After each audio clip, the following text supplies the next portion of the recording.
मंदिर मालिनी उत्कलर बुकुरे असंख्य मातृशक्तिपीठ विराजमान।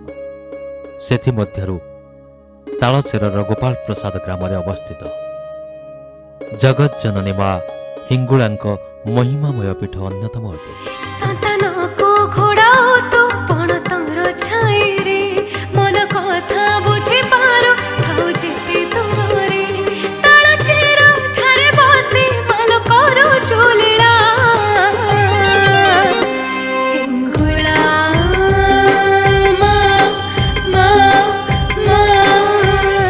अग्निरूपा माँ परम वैष्णवी नारायणी शुंभ निशुंभ को बद्ध करी सुबल और दुंदुभी को मारिबाकु गला बेले तांका सह अष्ट महाविद्या जाइथिले।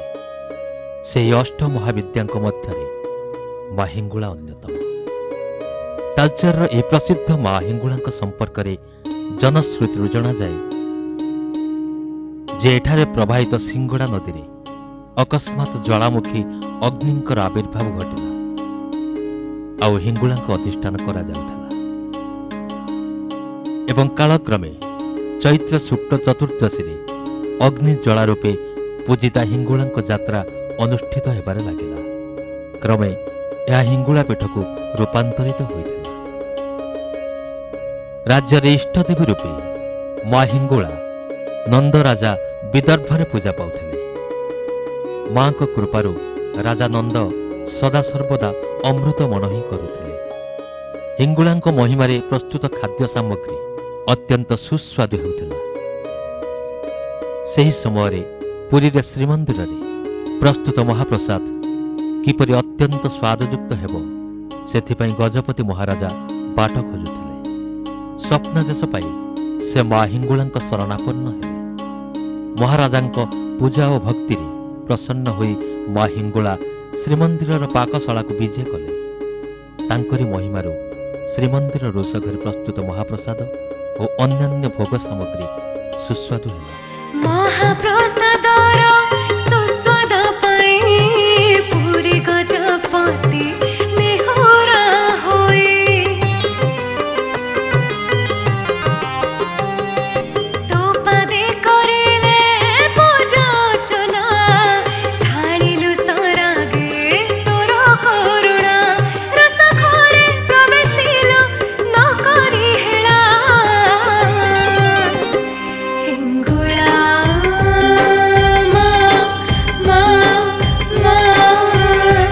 हिंगुला श्रीक्षेत्र को जीवा बाटरे तालचेर गड़र गोपाल प्रसाद ठारे अवस्थापित हेले एवं यह माँ हिंगुलांक प्रसिद्ध पीठ भावे विख्यात है।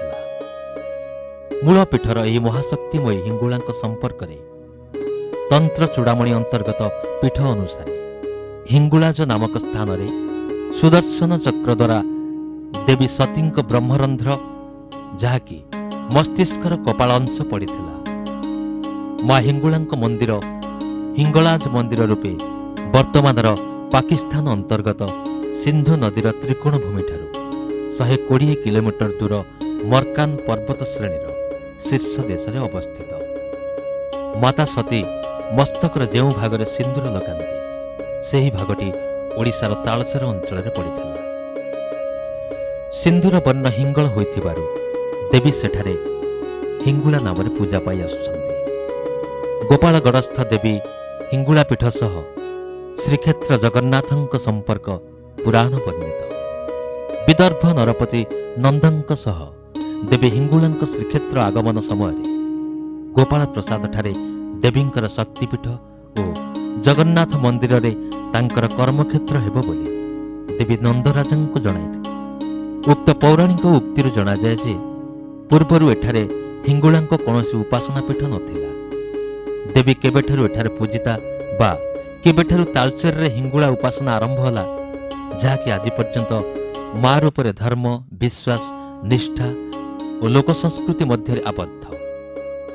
देवी हिंगुलांक उत्पत्ति बा ए अंचलरू देवींक आगमनरू सूचना मिले कि केही ना केही उन्नत सभ्यतार अग्निपूजक एठारे अग्निपूजा बा देवी हिंगुलांकु स्थापना करथिले। देवी हिंगुलांक उभास्थली रे कोइलार बेदी उपरे देवींकर अग्नि स्वरूप अवतीर्ण अग्निपूजार एक आदिम स्वरूप ଦେବୀ ହିଙ୍ଗୁଳା ବା ହିଙ୍ଗୁଳାଇ ହିଙ୍ଗୁଳ ଶବ୍ଦରୁ ଆନିତ, ଯାହାକି ବିଷନାଶକ ଏକ ଆୟୁର୍ବେଦ ଔଷଧ।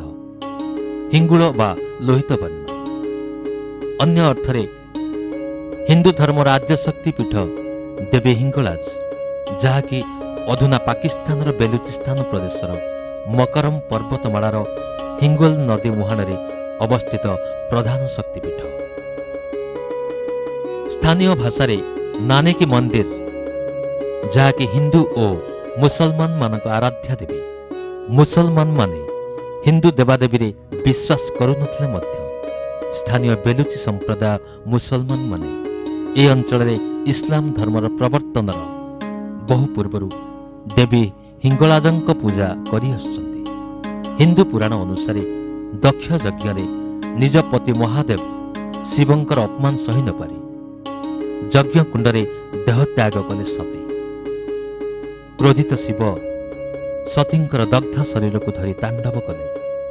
ଭଗବାନ ବିଷ୍ଣୁ ସୁଦର୍ଶନ ଚକ୍ରରେ ସତୀଙ୍କ ଶରୀରକୁ ଖଣ୍ଡ ବିଖଣ୍ଡିତ କଲେ, ଯାହାକି ଭାରତର ବିଭିନ୍ନ 51ଟି ସ୍ଥାନରେ ପଡ଼ିଥିଲା ଓ ଗୋଟିଏ ଗୋଟିଏ ଶକ୍ତିପୀଠରେ ପରିଣତ ହୋଇଥିଲା। ଭାରତର ପଶ୍ଚିମ ପ୍ରାନ୍ତରରେ ହିଙ୍ଗୋଲ ନଦୀ କୂଳରେ ସତୀଙ୍କର ବ୍ରହ୍ମରନ୍ଧ୍ର ପତିତ ହୋଇଥିବାରୁ ଏହି ପୀଠ ଆଦ୍ୟାଶକ୍ତି ପୀଠ ଭାବରେ ପୂଜିତ। ଏହି ପୀଠରେ ଦେବୀ ଅଗ୍ନି ସ୍ୱରୂପିଣୀ। ସେହିପରି ହିମାଚଳ ପ୍ରଦେଶର କାଙ୍ଗ୍ରାଠାରେ ସ୍ଥିତ ଜ୍ୱାଳାମୁଖୀ ମନ୍ଦିର ମଧ୍ୟ ଏକ ଅଗ୍ନି ଶକ୍ତିପୀଠ। ଏଠାରେ ସତୀଙ୍କର ଜିହ୍ବା ପତିତ ହୋଇଥିଲା। ଏହି 51 ଶକ୍ତିପୀଠ ମଧ୍ୟରୁ ହିଙ୍ଗଳାଜ ଓ ଜ୍ୱାଳାମୁଖୀ ଅଗ୍ନିପୀଠ ଅଟେ। ମା ହିଙ୍ଗୁଳାଙ୍କ ଆବିର୍ଭାବ ପୂର୍ବରୁ ମୁଖ୍ୟ ପୂଜକଙ୍କୁ ସ୍ୱପ୍ନାଦେଶ ହୁଏ। ନିର୍ଦ୍ଦିଷ୍ଟ ଉଭାସ୍ଥଳରେ ମାଙ୍କ ଅଗ୍ନିପିଣ୍ଡୁଳା ଦୃଶ୍ୟମାନ ହୁଏ। ଦେହୁରୀ ସାବରୀ ମନ୍ତ୍ରରେ ଆରାଧନା କରି ଉଭା ହୋଇଥିବା ମାଙ୍କୁ ବଶୀଭୂତ କରିବା ପରେ ପୂଜାର୍ଚ୍ଚନା କରାଯାଏ ଓ ପଥର କୋଇଲା ସଂଗ୍ରହ କରି ଉଭାସ୍ଥଳୀରେ ଅର୍ପଣ କରାଯାଏ। ଏହି ପଥର କୋଇଲା ଚରା ପଥର ଭାବେ ଖ୍ୟାତ। ଯାତ୍ରା ଦିନ ସକାଳୁ ତାଳଚେର ରାଜାଙ୍କ ପ୍ରଦତ୍ତ ପାଟ ଚାନ୍ଦୁଆ ଉଭାସ୍ଥଳୀ ନିକଟରେ ଲାଗି ହୁଏ। ହିଙ୍ଗୁଳା ପୀଠରେ ଭକ୍ତ ନିଜେ ତାର ନୈବେଦ୍ୟ ନିଜର ଆରାଧ୍ୟ ଦେବୀଙ୍କ ଉଦ୍ଦେଶ୍ୟରେ ଅର୍ପଣ କରିଥାଏ। ଏହି ପ୍ରସିଦ୍ଧ ପୀଠକୁ ଯିବାକୁ ହେଲେ ଆପଣ କଟକ କିମ୍ବା ଭୁବନେଶ୍ୱରରୁ ବସ୍ କିମ୍ବା ଟ୍ରେନ୍ ଯୋଗେ ତାଳଚେର ଯାଇ ସେଠୁ ଗୋପାଳ ପ୍ରସାଦ ଯାଇପାରିବେ।